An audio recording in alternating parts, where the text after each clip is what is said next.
Hello, it gives me great pleasure to introduce the publication Values and the Fourth Industrial Revolution, connecting the dots between value, values, profit and purpose, and I'm really sorry that I cannot be with you today for this launch.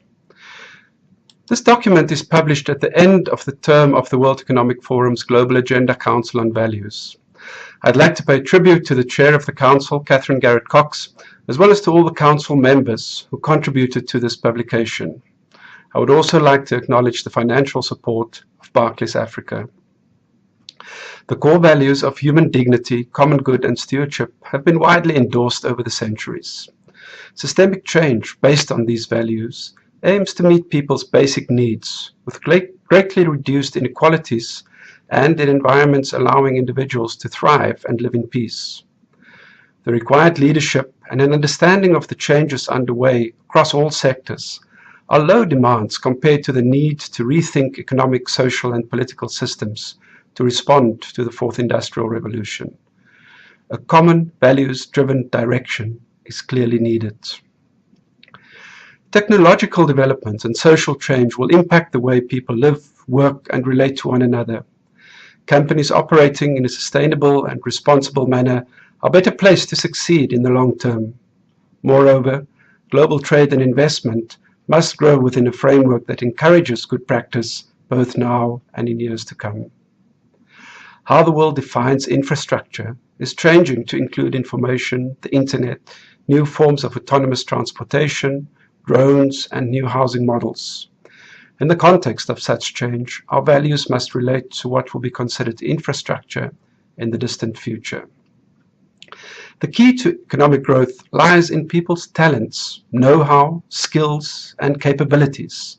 In short, society's human capital. Investing in such capital and innovating for education and employment is critical to both the public and private interest. While improving living standards requires economic growth, statistics often show it exacerbates the difference between rich and poor. Public-private collaboration can make a notable difference in realizing both strong growth and broad progress. Closing gender gaps and leveraging the wider economic and societal benefits of gender parity also require a concerted effort between businesses, governments and civil society. Many of the concerns about inequality are rooted in the lack of access to financial capital and the lack of financial literacy.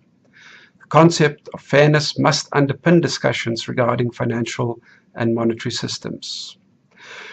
Resources such as clean water, rare earth metals and food sources must be shared, though they have also been monetized and continue to be part of the world economy.